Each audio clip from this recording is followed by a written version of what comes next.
mucho acerca de este salmo. Pero recuerdo hace ya algunos años cuando mis padres me llevaron al aeropuerto. Fuimos de la ciudad de Elche hasta la ciudad de Madrid y ahí me tocaba abordar un vuelo camino a Estados Unidos para iniciar mis estudios universitarios. Y lo que yo más recuerdo es una increíble sensación de estar solo. Era algo que pocas veces había experimentado y creo que nunca lo había experimentado como en ese momento. Estaba a bordo de un avión y habían 300 personas a mi alrededor.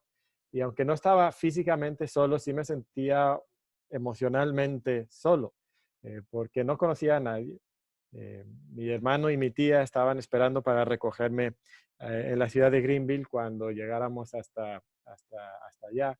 Pero era un viaje pues intercontinental, con un transbordo de por medio. Había nerviosismo, había ciertos temores, tanto por el viaje mismo como por los estudios que estaba a punto de iniciar, esa nueva etapa. Y la verdad es que me sentía increíblemente solo. Y esa es una sensación que seguramente muchos lo hemos tenido y algunas personas lo sienten a menudo. Y es probable que a menudo nosotros nos podamos sentir solos, que nos podamos sentir abandonados, incluso desamparados. Y muchas veces esto no es algo que solamente sucede cuando estamos físicamente solos, sino que esto es algo que nosotros experimentamos incluso cuando estamos rodeados por otras personas. A veces hay personas que están en la misma casa con nosotros, pero nos sentimos solos, abandonados y desamparados. A veces podemos ver personas así, ¿no? Un abuelito que ha sido olvidado por su familia y ya no vienen a visitarlo, quizás una esposa que ha sido abandonada por su esposo y tiene que enfrentar una vida ahora completamente, pues por su cuenta. A veces puede ser un joven que está encerrado en su mundo de videojuegos y ahí se refugia porque siente que fuera de esa circunstancia nadie le está prestando atención y nadie le entiende. Pueden haber muchas circunstancias de este tipo. Y quizás te sientes así, rodeado de personas, pero solo. Bueno, ¿serás el único?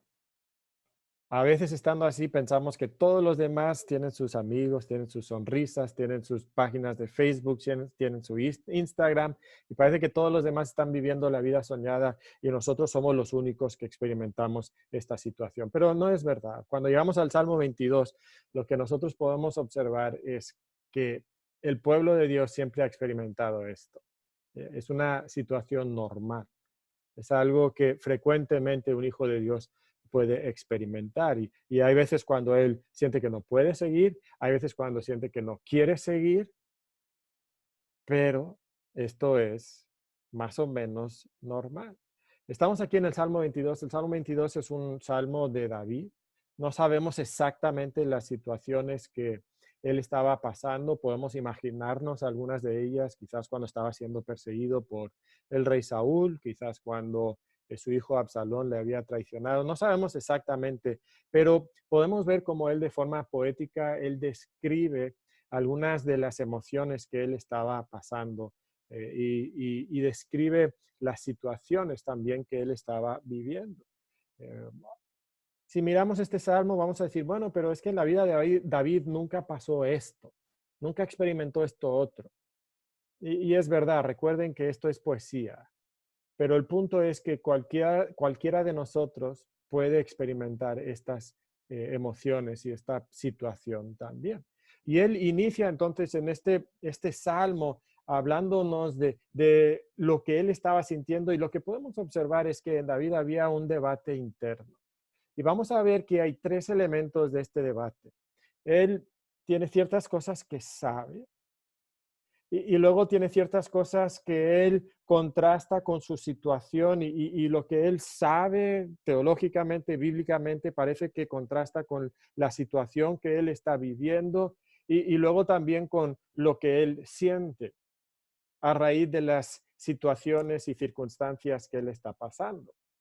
Entonces se encuentra en esta situación y luego él mira lo que sabe y luego regresa a lo que siente y va a ir pasando de uno de estos elementos al otro elemento progresivamente y repetidamente a través de este salmo. Se cae anímicamente, luego se levanta, luego se cae anímicamente, luego se vuelve a levantar y va alternando entre estas situaciones. Entonces, quiero que veamos cómo esto progresa a través de este salmo. Y lo que podemos observar es que los primeros versículos, él habla de lo que siente. En los versículos 1 y 2 dice, Dios mío, ¿por qué me has desamparado? ¿Por qué estás tan lejos de mi salvación y de las palabras de mi clamor? Dios mío, clamo de día y no respondes, y de noche y no hay para mí reposo. Esos son los sentimientos que él tiene. Y quizás tú también te has sentido así, ¿verdad? Sientes que Dios no te escucha, que has orado a él y que él no te ha contestado. Y entonces sientes que estás solo, sientes que estás abandonado. Pero inmediatamente después de describir lo que él está sintiendo, entonces en el versículo 3, él pasa a lo que él sabe acerca de Dios. En el versículo 3 dice, pero tú eres santo, tú que habitas entre las alabanzas de Israel. En ti esperaron nuestros padres, esperaron y tú los libraste, clamaron a ti, fueron librados, confiaron en ti y no fueron avergonzados. David sabe lo que Dios ha hecho en el pasado. Él sabe cómo es el carácter de Dios. Habla de estas obras en el pasado. No sabemos exactamente qué tiene en mente, pero lo más probable es que esté pensando en situaciones como el Éxodo, cuando estaban como esclavos en Egipto, pero Dios mandó las plagas y luego pudieron salir de Egipto después de haber sido maltratados por tantos años y luego cómo cruzaron el Mar Rojo y Dios destruye a sus enemigos y cómo Él provee el maná que necesitan en el desierto y cómo permite que entonces entren a la tierra de Canaán y conquisten la tierra. Y Él está repasando en su mente esas verdades que Él sabe y lo que Él sabe acerca del carácter de Dios. ¿Qué haces cuando te sientes solo y abandonado? ¿Qué es lo que haces? ¿Cuál es tu respuesta, tu reacción? Lo que deberíamos de hacer es recordar lo que nosotros sabemos acerca de Dios y saber que ese mismo Dios que hizo esas grandes obras en el pasado, también contesta nuestras oraciones el día de hoy y puede hacer grandes obras el día de hoy. Recuerdo hace unos años hablar con un hermano que trabajaba en una imprenta y su jefe era, pues era el peor jefe que te puedes imaginar. Los tenía trabajando 7 días a la semana, literalmente 7 días a la semana, de 8 de la mañana a 10 de la noche. Una situación extremadamente difícil de sobrellevar. Yo le preguntaba al hermano por qué seguía en ese trabajo, pero él no quería dejar el trabajo. Y un día él se sentía enfermo y aunque tenía gripa y todo eso, pues decidió levantarse, llegó algo tarde al trabajo ese día, pero quería sacar un proyecto y ese día su jefe se enojó con él y lo despidió. Y entonces el siguiente día él fue a recoger sus cosas y el jefe dijo, no, tú puedes seguir trabajando. Era una situación pues bien desesperante, muy déspota este hermano. Y estaba viviendo unas circunstancias que para él le parecían contradecir las cosas que él sabía acerca de Dios. Y eso es exactamente lo que pasa con David. Él sabe estas cosas acerca de Dios, pero cuando él mide sus circunstancias con las cosas que él sabe acerca de Dios, parece que hay una contradicción. Y mira la circunstancia o las situaciones que está pasando David. Dice versículo 6, más yo soy gusano y no hombre. Quizás te sientes así a veces, ¿no? Como gusano. Oprobio de los hombres, despreciado del pueblo. Todos los que me ven se escarnecen, estiran la boca, menean la cabeza, diciendo se encomendó a Jehová, líbrele él, sábrele, puesto que en él se complacía. Y estas personas se burlaban de David, incluso se burlaban de la fe de David, de la confianza que él tenía en Dios. Y a veces cuando estamos pasando una situación difícil, es es la burla que el mundo incrédulo hace de nuestra fe que más nos duele, que más nos sacude. En esa situación con esa persona que pues su jefe había amagado con despedirlo.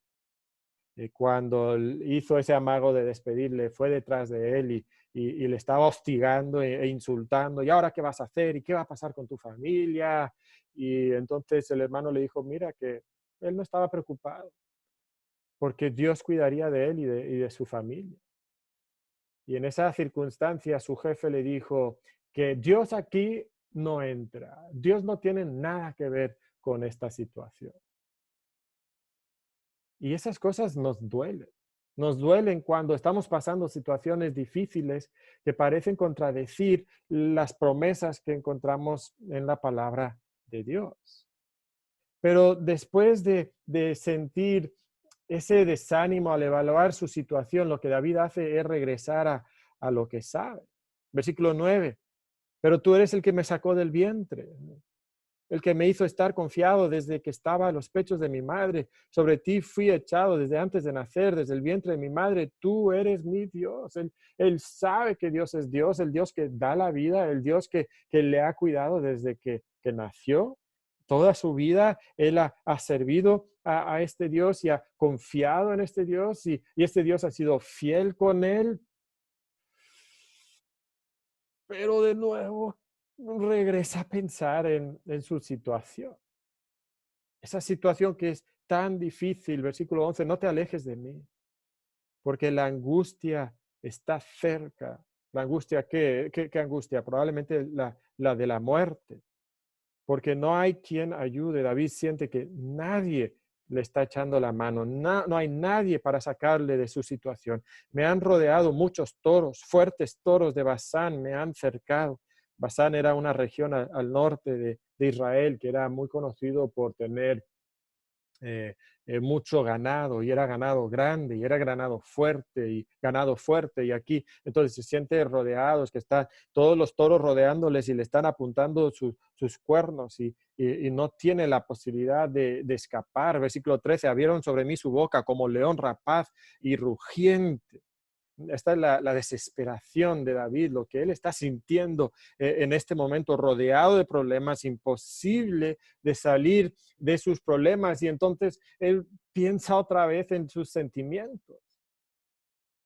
Y sus circunstancias le llenan de desánimo. Versículo 14, he sido derramado con aguas y todos mis huesos se descoyuntaron. Mi corazón fue como cera, derritiéndose en medio de mis entrañas. Ese corazón, ¿no? Que debería ser lo que le llena de valor y que se arma de fuerzas. No, su corazón está hecho agua. Como un tiesto se secó mi vigor y mi lengua se pegó a mi paladar y me has puesto en el polvo de la muerte. David siente que ya no hay nada que él puede dar. Ya no hay nada que él puede hacer. No tiene fuerzas, no tiene vigor, no siente que tiene la posibilidad de dar ni un solo paso más, de enfrentar una vez más las circunstancias que él tiene. Y entonces otra vez vemos que habla de sus circunstancias, de su situación. Perros me han rodeado. Me han cercado cuadrilla de malignos. Horadaron mis manos y mis pies. La imagen aquí es de un animal que ha sido perseguido por los perros y ahora los cazadores le han rodeado y le han disparado con flechas y está herido. Versículo 17, contar puedo todos mis huesos. Esto indica que la persecución ha durado mucho tiempo. Es como un animal que no ha tenido ni tiempo de comer porque ha estado huyendo de sus enemigos y ahora entonces está rodeado de estos enemigos. Entre tanto, ellos me miran y me observan. ¿Qué están esperando? Que la agonía de muerte llegue a él y están solo esperando que él se desangre y fallezca. Versículo 18, repartieron entre sí mis vestidos y sobre mi ropa echaron suerte. Ya a su lado, mientras él muere, ya se están repartiendo el botín. Ah, mira, pues tú te llevas sus botas y tú te llevas su pantalón y yo me quedo con su camisa y tú te quedas con su chamarra y ahí se lo están repartiendo mientras él está tirado sobre el piso. Esta es la imagen que él tiene en su mente. Esta es la desesperación que él tiene. Pero en el versículo 19 regresa a lo que él sabe. ¿Y qué es lo que él sabe? Mas tú, Jehová, no te alejes. Lo que él sabe es que Jehová es el que le va a proteger. No te alejes. Él sabe que Jehová es su fortaleza. Y él ruega que esa fortaleza apresure a venir a él y a socorrerle, que le libre de la espada, que le libre del poder, ese que le rodea, que le salve de la boca del león, que le libre de los cuernos de los búfalos. Esos toros que le rodeaban y le apuntaban con sus cuernos. Él dice, líbrame, Dios, sálvame. Y es interesante porque justamente aquí, en el Salmo, ocurre un cambio.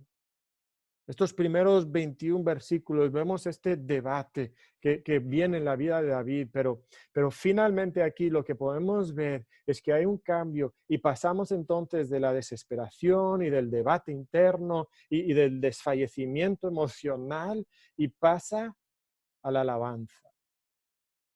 Pasa a la alabanza. Mira lo que sucede. Mira cómo dicen los siguientes versículos. 22. Anunciaré tu nombre a mis hermanos en medio de la congregación. Te alabaré. Los que teméis a Jehová, alabadle. Glorificadle, descendencia toda de Jacob, y temedle vosotros, descendencia toda de Israel. Qué curioso. ¿Cómo es que el salmista ha pasado de la desesperación, de la soledad, a la alabanza? Parece que no ha pasado tiempo, parece que las circunstancias, la situación en sí no ha cambiado. ¿Qué es lo que ha cambiado? Bueno, lo que ha sucedido es que el salmista, en vez de quedarse pensando en sus sentimientos y en vez de enfocarse en su situación, él ha fijado su mente en lo que él sabe que es verdad. Y no ha sido fácil. Podemos ver como que sube y baja y sube y baja, hay altibajos. Y esa es una circunstancia que la mayoría de nosotros conocemos muy bien, que describe nuestra vida espiritual también, porque tenemos esos momentos donde intentamos luchar contra nuestros sentimientos y subimos y luego nos desplomamos otra vez y luego le echamos ganas otra vez y subimos y luego nos desplomamos otra vez. Pero lo que vemos aquí es que él se quedó finalmente en lo que él sabe que es verdad. Y eso entonces marcó el cambio en su vida. Eso es lo que marca el cambio entonces en este salmo. Y eso es también lo que va a marcar el cambio en nuestra vida. David pasa a la alabanza. Lo vemos a nivel individual. En el versículo 22 él dice que él va a anunciar el nombre de Jehová entre los hermanos en la congregación. Y los versículos 23 hasta el versículo 26 nosotros encontramos que él pasa a describir la alabanza que no solamente dará David, sino que también darán los demás hermanos, la congregacional. La obra que va a hacer Dios en la vida de David va a ser tan grande que todos van a alabar a Dios por lo que él ha hecho. Y entonces en versículo 23 ya no es David, sino es los que temen a Jehová, es la descendencia toda de Jacob. Versículo 24, porque no menospreció ni abominó la aflicción del afligido, ni de él escondió su rostro, sino que cuando clamó, a él le oyó. De ti será mi alabanza en la gran congregación, mis votos pagaré delante de los que le temen. Versículo 26, comerán los humildes y serán saciados, noten su confianza. Alabarán a Jehová los que le buscan. O sea, esto no es la experiencia solamente de David, sino que esta es nuestra experiencia también. Todos nosotros podemos también alabar a Dios al haber pasado estas situaciones, sí, difíciles y haber lidiado con nuestros sentimientos, pero al fijarnos en lo que nosotros sabemos, entonces podemos pasar de la desesperación a la alabanza. a nuestro Dios. Y no solamente va a alabar a Dios David y la congregación de los que creen, pero esta obra también va a llevar a una alabanza mundial. Versículo 27 dice que se acordarán y se volverán a Jehová todos los confines de la tierra y todas las familias de las naciones adorarán delante de ti. Porque de Jehová es el reino y él regirá las naciones. Comerán y adorarán todos los poderosos de la tierra. Se postrarán delante de él todos los que descienden al polvo. Y eso somos todos nosotros, ¿verdad? Porque todo ser humano desciende al polvo. Todas las naciones, todos los seres humanos. O sea, la victoria, la obra tan grande que Dios va a hacer, va a llevar a todas las naciones a adorar a Dios. Va a ser una magnífica victoria y va a llevar entonces a las siguientes generaciones a alabar a Dios, a anunciar las grandezas de Dios. Eso es lo que nos dicen los versículos 30 y 31. La posteridad le servirá. La postrera generación va a conocer lo que Dios ha hecho. Hermanos, si tú eres el que se encuentra desamparado, sintiéndose solo, pensando que Dios no te escucha, aquí nosotros tenemos una receta para salir de esa situación. Y lo que podemos encontrar es que si queremos vivir una vida estable y gozosa, tenemos que basarnos en lo que sabemos. No en nuestros sentimientos, no en nuestra situación, sino el enfoque en nuestro corazón, de nuestra mente, tiene que ser lo que sabemos. Y no va a ser fácil, vamos a veces a subir y a bajar un poco en esto. Pero la base de una vida estable y gozosa es lo que nosotros sabemos en la palabra de Dios. Y podemos pensar en muchos, ¿no? Que se sienten así abandonados. Podemos verlo en la Biblia, podemos ver a José, seguramente se sintió abandonado cuando sus hermanos mismos le vendieron, pero nos dice que la mano de Jehová estaba con él. Lo dice reiteradamente a través de la historia de David. Pablo se sentía solo, 2 Timoteo 4:16. En mi primera defensa, ninguno estuvo a mi lado, sino que todos me desampararon. Él lo sentía. Él lo había vivido y nosotros también lo vamos a vivir. Y si queremos vivir una vida estable y gozosa, tenemos que basarnos en lo que sabemos y no basarnos en nuestros sentimientos y nuestra situación. Esa historia que les contaba de ese hermano que trabajaba en la imprenta fue interesante porque después su jefe, perdón, le pidió perdón a su manera, ¿verdad? Pero le pidió perdón y luego le dio una plaza más fija y le inscribió en el seguro y le permitió descansar los domingos y los sábados, incluso algo que no había tenido, y Dios estuvo con él. Y Dios le ayudó a salir de esa situación. Pero él había encontrado una estabilidad en la verdad de quién es Dios. Ahora, si nosotros hemos estado viendo este salmo, seguramente tú escuchaste algunas frases que te suenan de algo, que eran conocidas. ¿Y de dónde nos suenan estos versículos? Bueno, estos versículos nos suenan de la cruz, nos suenan de Cristo, de la vida de Cristo. De hecho, este salmo, quizás solamente después del salmo de Isaías 53, este salmo nos describe la crucifixión de Cristo con mayor claridad que cualquier otro pasaje.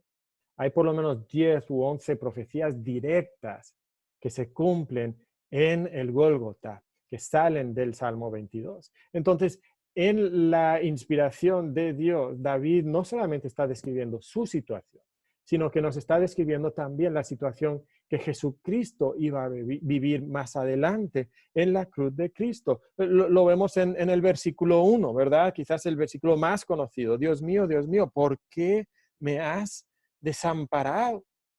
Jesucristo mismo dijo esas palabras cuando estuvo ahí sobre la cruz. Lo vemos en los versículos 6 y 7. Mas yo soy gusano y no hombre, oprobio de los hombres y despreciado del pueblo. Todos los que me ven me escarnecen, estiran la boca, menean la cabeza, diciendo, se encomendó a Jehová, líbrele él, sábele, puesto que en él se complacía. Y eso sucedió en la crucifixión de Cristo también. Lo encontramos en el versículo 8 que acabo de leer, esa frase que los fariseos mismos en tono de burla se lo decían a Cristo y sin darse cuenta estaban cumpliendo con la profecía que venía en el Salmo 22. Lo vemos en el versículo 12. Me han rodeado muchos toros, muchos fuertes toros de Basán, me han cercado. Y vemos eso como los fariseos y el Sanedrín rodeaba a Jesús para acusarlo, para golpearlo. Luego los romanos. Vemos también en los versículos 14 al 18, y no vamos a leer todos esos versículos, los puedes leer tú más adelante, pero vemos cómo el corazón, literalmente el corazón de Cristo se hace agua, literalmente. Podemos ver cómo su paladar se secó y tuvo que pedir algo que tomar. Podemos ver cómo sus huesos quedaron expuestos, versículo 18, quizás el más claro de esta porción. Repartieron entre sí mis vestidos y sobre mi ropa echaron suertes. Jesucristo sufrió todo esto. Todo esto Jesucristo lo sufrió por nosotros, por nuestro pecado. Murió en la cruz, no porque Él merecía morir en la cruz, sino porque nosotros merecíamos morir en la cruz. Y esto nos recuerda a esta gran historia de las Escrituras. Cómo había creado Dios al hombre para vivir en armonía con Él. En el huerto del Edén, el hombre vivía en comunión directa con Dios. Pero el hombre por su pecado se rebeló en contra de Dios y Dios tuvo entonces que separarse del hombre. Dios tuvo que, en cierta forma, desamparar al hombre por su pecado y tuvo que expulsarlo del huerto. Pero en ese momento inició un trabajo de redención, una obra que culminaría en la cruz de Cristo, donde Cristo sería abandonado. Ahora, tú piensa en esta verdad un momento. Tú nunca has sido abandonado por Dios. Nunca. Pero Cristo sí lo fue. Y sí lo fue por tu pecado y por mi pecado también. Y Cristo, que había vivido con Dios en una armonía perfecta por toda la eternidad, por primera vez conoció lo que significaba estar separado de Dios.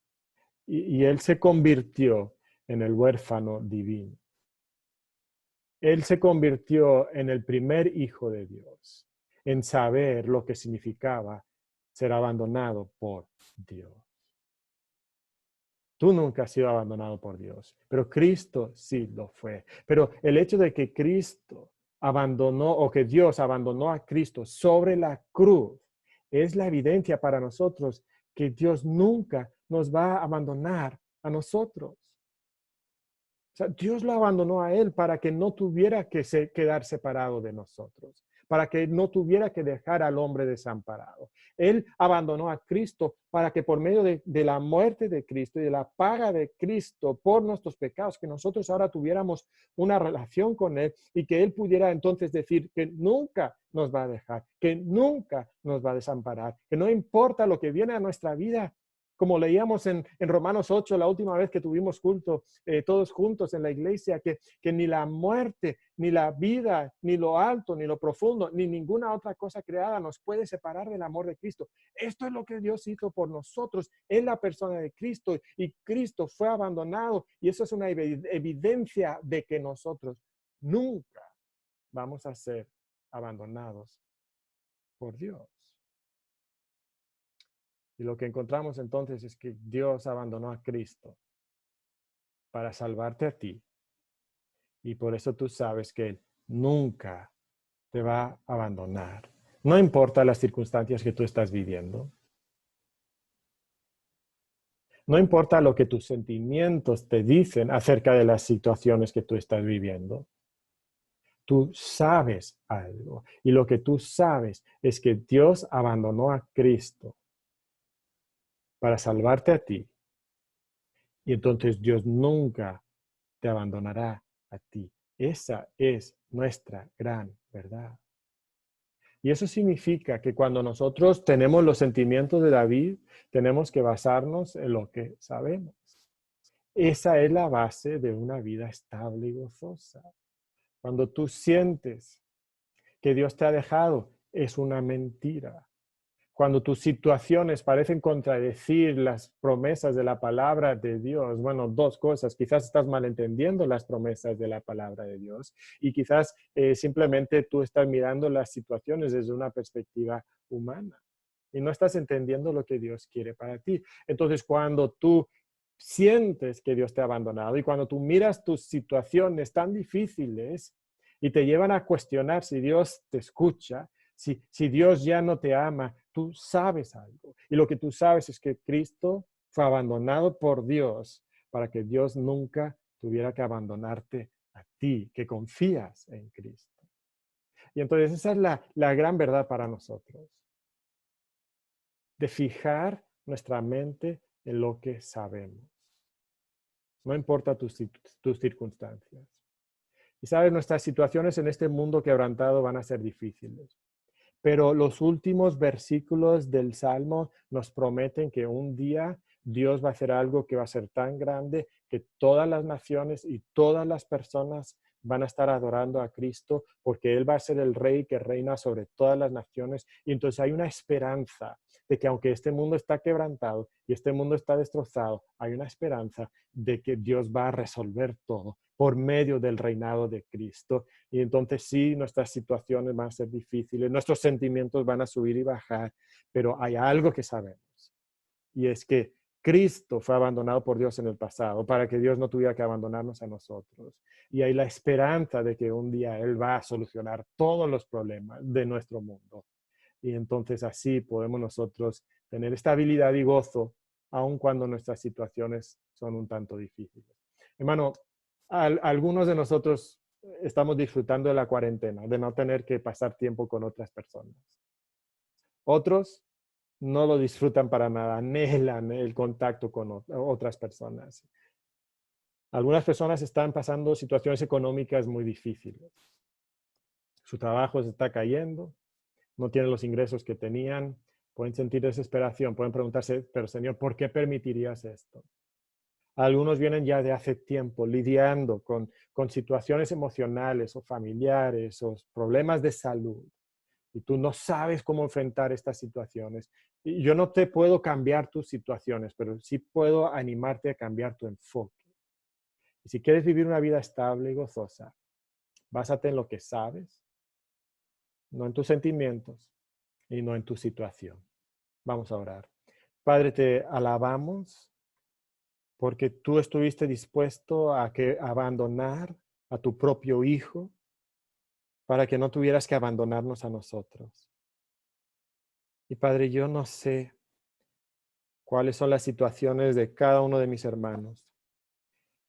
Y Padre, yo no sé cuáles son los sentimientos de cada hermano. Y puede ser que están rodeados de personas y aún así rodeados de personas están en una profunda depresión o una crisis emocional muy fuerte. Y Padre, yo te pido que en medio de esa situación ellos estén dispuestos a controlar sus mentes, poner sus ojos en ti, a enfocarse en lo que saben, que de esta forma tengan una base de una vida estable y gozosa.